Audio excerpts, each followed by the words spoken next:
لیکن جو شفا پا گیا تھا وہ نہ چاہتا تھا کہ کون ہے، کیونکہ بھیڑ کے سبب سے یسوع وہاں سے ٹل گیا تھا۔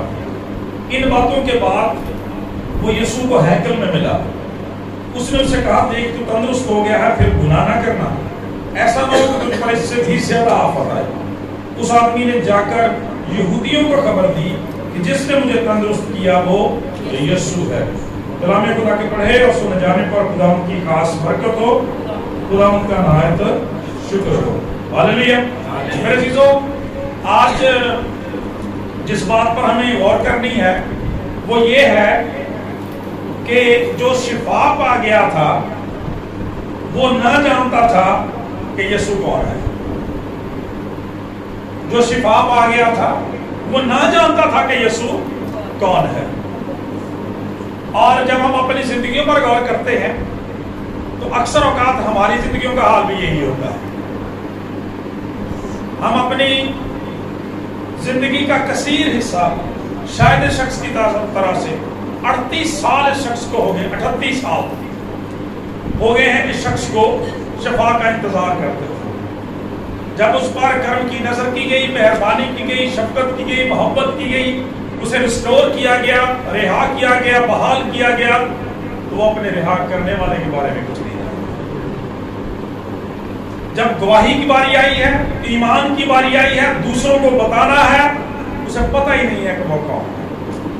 اور اکثر اوقات ہماری زندگیاں میں جو ہم نامی مسیحوں کی طرح سے گزر جاتی ہیں، ہمارے نام چرچ کے رجسٹر میں تو مسیحی درج ضرور ہوتے ہیں، لیکن عملی طور پر ہماری زندگیاں جو ہیں وہ مسیح سے کوسوں دور ہوتی ہیں۔ مگر کلام خدا کا یہ فیصلہ ہے کہ جب تک کوئی آدمی نئے سرے سے پیدا نہ ہو وہ خدا کی بادشاہی کو دیکھ نہیں سکتا۔ اور خدا کا کلام یہ بیان کرتا ہے کہ نئے سرے سے وہی پیدا ہو سکتا ہے جو خدا کے بارے میں، خدا کے بیٹے کے بارے میں، مسیح کے بارے میں، نجات دہندہ کے بارے میں شافی کے طور میں کافی طور پر جانتا ہے۔ اس سے پوچھا، لوگوں نے اس سے پوچھا، تجھے کس نے شفا دی ہے؟ کس نے تجھے یہ اجازت دی ہے کہ تو سبت کے دن چارپائی اٹھا کے پھر رہا ہے؟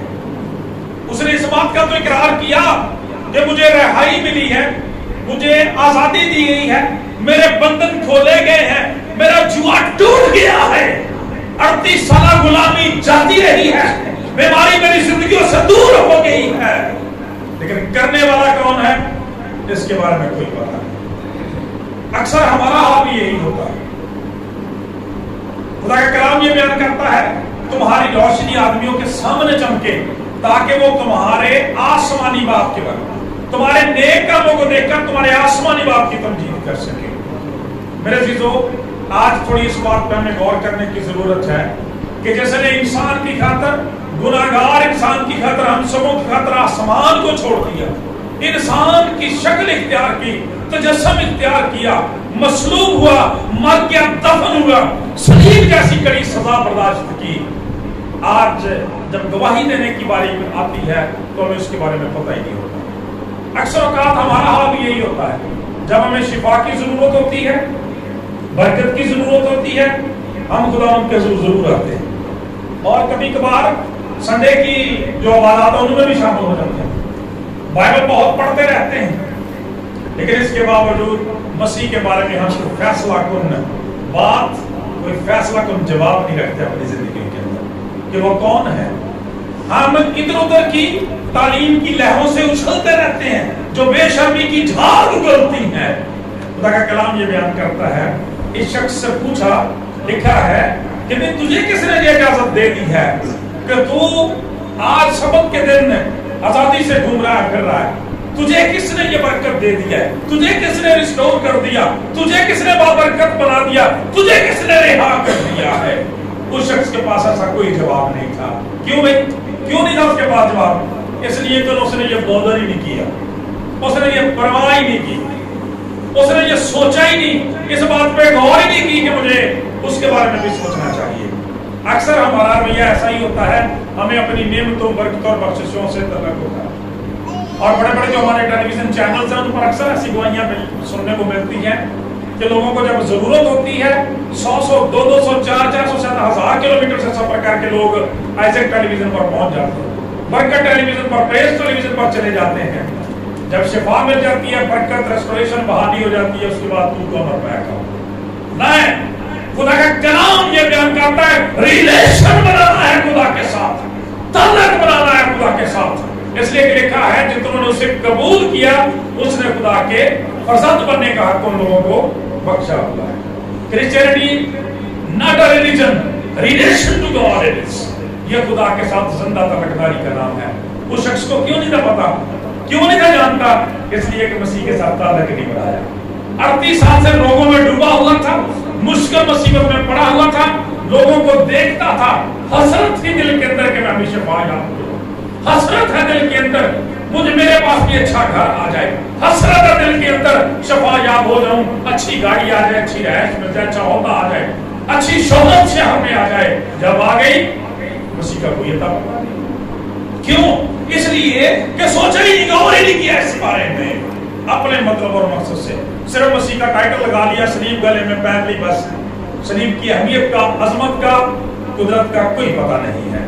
خدا کا کلام یہ بیان کرتا ہے میرے عزیزو، خدا کی شکر گزاری کرتے ہیں. آپ کو پتا ہے کہ 3 ہفتے پہلے جب ہم نے کلام خدا میں سے ایسٹر کے بعد سنا تھا کہ ہمارا شافی زندہ ہے، ہاللیلویا، تو ضرورت اس بات کی ہے کہ ہم اپنے شافی کے بارے میں جانیں، کیونکہ وہ اس بات کا تقاضا کرتا ہے.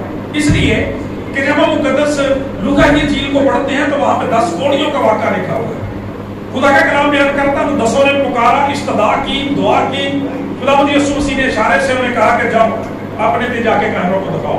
کلام فرماتا ہے معجزانہ قدرت نکلی اور 10 کے 10 ایک ٹائم پاک صاف ہو گئی. اور ان میں سے ایک جو تھا اس کے بارے میں لکھا ہے کہ ایک نے جب یہ دیکھا کہ میں پاک صاف ہو گیا ہوں تو وہ واپس پلٹا اور مسیح کے قدموں پر گر کر شکر گزاری کرنے لگا. وہ سامنے تھا. خداوند یسوع مسیح نے اس سے بڑا زبردست سوال کیا. آپ نے فرمایا کہ کیا 10 کے 10 پاک صاف نہ ہوئے؟ اس شخص نے کہا ہاں خداوند 10 پاک صاف ہوئے. پھر آپ نے فرمایا کہ باقی نہ کہاں؟ باقی نہ کہاں تھے؟ وہی مسئلہ اس شخص کے ساتھ تھا. باقی نے پرواہ نہیں کی. انہوں نے نہ تو اپنے بارے میں غور کیا کہ میں کیا تھا، کیا بنا دیا گیا ہوں، نہ انہوں نے اس بات پر غور کی کہ جس نے ہمیں آزاد کر دیا ہے، ریلیز کیا، آزاد کیا ہے، جس نے بحال کر دیا ہے، ہماری گناہوں کی گندگی کو دھو دیا ہے، لعنت کو دور کر دیا ہے، ہمیں ہمیشہ کی زندگی دے دی ہے اور ہمارے معاشرے میں، خاندان میں دوبارہ سے بحال کر دیا ہے. اس کے بارے میں غور نہیں. ان کو اپنے زیادہ کاروبار زیادہ اچھے لگے، اپنا کاروبار زیادہ اچھا لگا، اپنے کھیل کود، اپنے ذاتی کاموں سے ان کو زیادہ اچھے لگے. اس لیے وہ 10 کے 10 واپس نہیں پڑھتے. خدا کا کلام یہ بیان کرتا ہے یہ رویہ اچھا نہیں ہے. خدا کا کلام بھی یہ بیان کرتا ہے خدا نے ہمیں دنیا میں اس لیے رکھا ہے کہ ہم مسیح کے نمائندہ بنے. لوگ ہماری زندگیوں سے، ہماری گواہی سے، ہمارے ایمان سے سیکھ سکیں کہ ہم زندہ نجات دہندہ کے ماننے والے ہیں. سو ضرور ہے توجہ سے سنیں تو خدا کے کلام کو اپنا اوڑھنا بچھونا بنا لیں. غور سے دیکھا کریں. ہم دیکھتے ہیں کہ بزرگ یشوع کو جب کمانڈ دی گئی بزرگ موسیٰ کی طرف، تو پہلا سب اسے پتہ کیا دیا گیا تھا؟ شریعت کی یہ کتاب تیرے منہ سے نہ ہٹے. بزرگ یشوع کی کتاب پہلا چیپٹر 8 میں ہے. شریعت کی یہ کتاب تیرے منہ سے نہ ہٹے، دن اور رات تجھے اس کا دھیان ہو تاکہ جو کچھ اس میں لکھا ہے اس پر تو احتیاط کر کے عمل کر سکے، تب بھی تجھے پابندی کی راہ نصیب ہوگی. تو ضرورت آج اس بات کی ہے کہ مسیح کے بارے میں جانیں، نجات دہندہ کے بارے میں جانیں، شافی کے بارے میں جانیں، تب ہم دوسرے لوگوں کے سامنے یہ گواہی پیش کر سکتے ہیں. لیکن افسوس ہے جو شخص 38 سال سے بیماری کا شکار تھا اور لاچار تھا، بے بس تھا، کیونکہ جب مسیح یسوع سے پوچھا تو تندرست ہونا چاہتا ہے تو اس نے آگے سے جواب دیا خداوند میرے پاس تو کوئی آدمی نہیں ہے. اس کا مطلب ہے اسے مسیح کی قدرت کا اندازہ نہیں تھا. اسے مسیح کی قدرت کا اندازہ نہیں تھا کہ یہ وہ ہے، اس کے لیے آدمیوں کو مدد کرنے کی تیری کوئی ضرورت نہیں ہے، تجھے اٹھا کے وہاں تک میں. ابے یہ تو وہی ہے جس کے نام سے فرشتہ پانی ہلاتا ہے اور لوگ برکت پاتے ہیں، شفا یابی پاتے ہیں. اسی وقت تو وہ اپنی چارپائی اٹھا اور چل دیا، لیکن بادر نہیں کیا، توجہ نہیں دی. جس طرح سے آج ہم کلام خدا کو پڑھنا پسند ہی نہیں کرتے. ٹیلی ویژن چینل پر، فلموں ڈراموں پر، ٹک ٹاک پر، فیس بک پر، سوشل میڈیا پر گھنٹوں کے گھنٹوں ضائع. خدا کے کلام کے لیے 10 منٹ بھی نہیں ہے کہ ہم پڑھیں. اسی لیے تو ہمیں مسیح کے بارے میں پتہ نہیں. جب لوگ ہم سے سوال کرتے ہیں